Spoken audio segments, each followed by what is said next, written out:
Alright guys, welcome back to 2FC, aka 2 Footballs Combined, and about time we lost the game. We're 10-2. Oh no, what a shame, let's all go blow our brains out like a lot of people on Twitter are acting like they're about to do because we lost the fucking game. Can't be a good team. We beat the Panthers. Just saying, we beat the Panthers, decent team. Decent quarterback. We'll see next week if we can pick it up against a team like the Rams. We shall see. It was kind of our mistakes that led to Seattle beating us. Overall, Russell Wilson is a great quarterback. He knows how to tire teams out. And his movement on the ball, it tired our O-line out. D-line, not O-line. So be it. We lost the game. It wasn't a complete blowout, and yes, we could have scored more points if it was better play calling or better accuracy, but we didn't. So be it. It's 10-2. How many of you that are watching this said 10-2 by week 13? No one. I can guarantee not one single one of you said it. So just shut up. We'll see how we go at the end of the season. If it ends up being that we're 10-6 at the end, it's still a better season than we thought we were going to have. Yes? No. Shut up. Right. They go in front with a field goal straight away. It was quite a boring first half. It was only, 10-3 at half. It was quite a boring game in general. The refs and their penalty flags, both sides, not just against us. Both sides, very flag happy. Not much you can do when the refs just don't want the game to flow as much as we'd like. But we do get a sack in the first quarter, I think. Brandon Graham goes straight through the defence, sacks Russell Wilson, and that was his 8th, and he leads the team in sacks. That's 2 in 2 weeks that I remember. Was it 8 in 9 weeks? I can't remember. But yeah, 8th sack of the season, leading teams in the team in sacks. He's earning his money.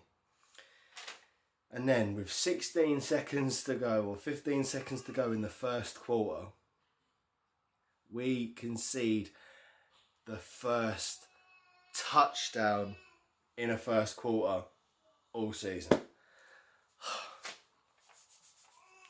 I thought that was a record that we were looking to keep. But unfortunately, so be it. Jimmy Graham runs down the left-hand side, kind of uses his strength and his basketball background to just push Jenkins off of him. Good catch, get decent throws. Only 26? No, I can't remember. Yeah, he catches it over Jenkins, but it was decent enough. The penalties really kicked our ass in that lead up. We had 40 yards pass interference, then we had another pass interference which was half distance to go. So I'm saying 40-45 yards in penalties, in 2 penalties.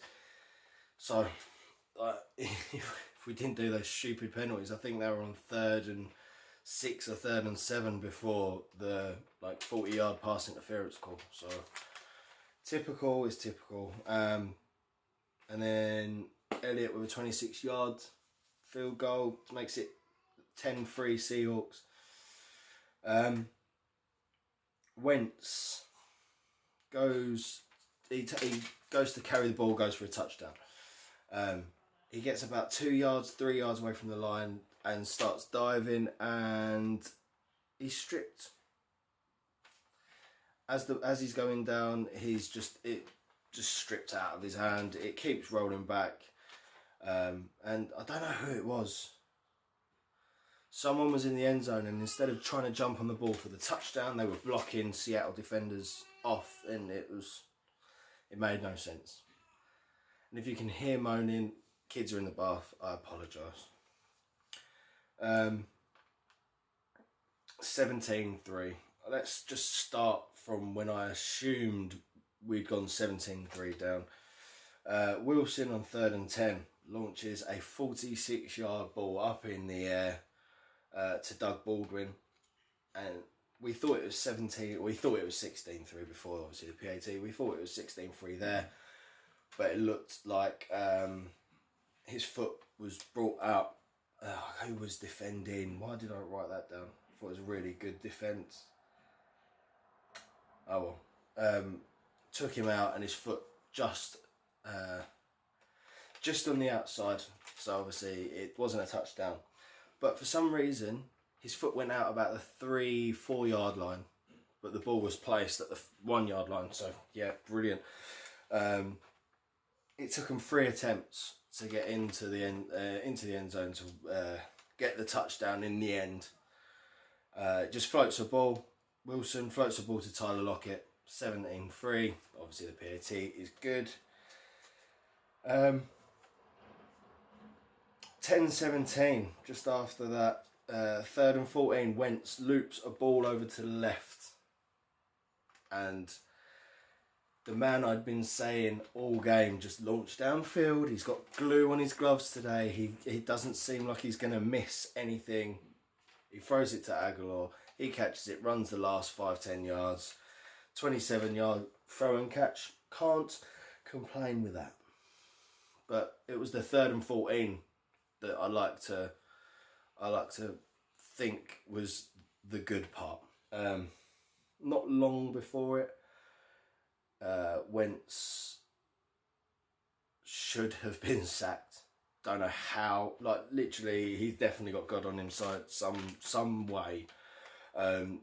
He stumbling and mumbling to his right. He's getting a lot of pressure, and he just launches this ball like 3rd and stupid amounts, and Aguilar's there to catch the fucking thing like 30 yards away. Like, it's just amazing throw. But yeah, the game winning, well, not the game winning because it was kind of game over anyway, but 15-yard throw to McKissick. McKendrick's he gets a bit dummied out. McKissick, sorry, not McKendrick. McKissick kind of does a little bit of a stutter play and then runs, and Kendricks just bites big time.